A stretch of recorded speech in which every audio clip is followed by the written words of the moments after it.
Conflict theory. Conflict theory provides a critical viewpoint for understanding the inequalities that exist in the educational systems. It demonstrates how education can be used to preserve power structures and reform class divisions. The presentation will cover the key concepts of conflict theory in education, providing a full explanation and showing its applicability in the South African context. Finally, in the conclusion, we will discuss the implications of these findings for understanding social inequalities in schoolings.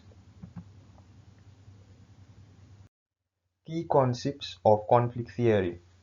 According to the principles of conflict theory, which can be appropriately traced to Karl Marx, there exists a disparity within society, and such differences may be viewed through education. In terms of education, schools are understood to be organizations which are driven towards the reproduction of existing class systems and are operated to serve the needs of the ruling class. This theory puts great emphasis on the following components as the key elements of class reproduction: power and social control. The use of schools by the ruling elite as an instrument of their control can also be distinguished in the way education systems are designed to continue the ruling class's interest. Hidden curriculum. Along with the implemented curriculum, schools provide the students with education that does not appear in the course outlines. Acceptance of hierarchy, following directives, and compliance with the existing structure are some of the lessons that are taught without being mentioned as such. Credentialism. The focus placed on the certificates in education raises barriers of the entry for the less privileged, since educational attainment is already advantageous to individuals who are well connected. For instance, credentials gradually obtained have been observed to preserve elitism rather than enhance the level of learning engagement. Social reproduction. Education does not design interventions that assist in bridging the gap, especially when children are younger.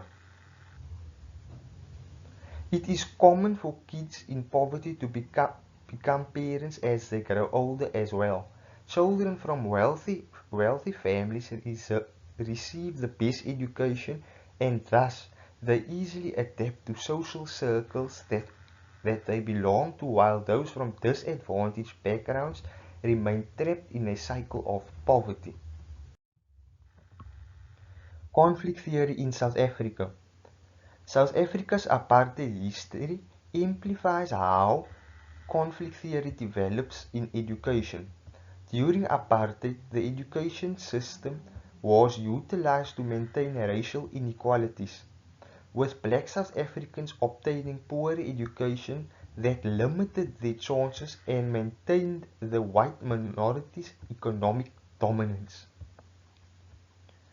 Despite major post-apartheid attempts to rectify these inequalities, numerous difficulties remain. Schools in wealthy neighborhoods, primarily attended by white and wealthy pupils, continue to receive more funding and resources than schools in impoverished, mainly black communities. This disparity in resource distribution causes differences in educational outcomes, prolonging the social inequality that existed under apartheid. Schools in urban, wealthy areas, for example, have more skilled teachers, better infrastructure, and access to the latest technology, whereas schools in rural and poor areas suffer from overcrowding, underpaid teachers, and a lack of instructional materials.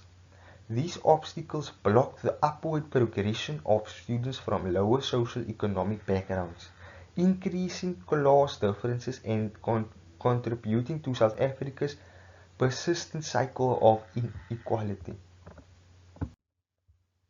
In conclusion, conflict theory offers an important framework for examining how educational systems can promote inequality in society.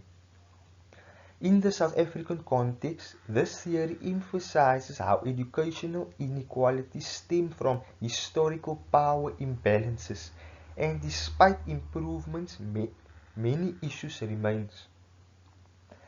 Understanding these dynamics is critical for tackling inequality in education and developing policies that promote more social justice and equality for all students.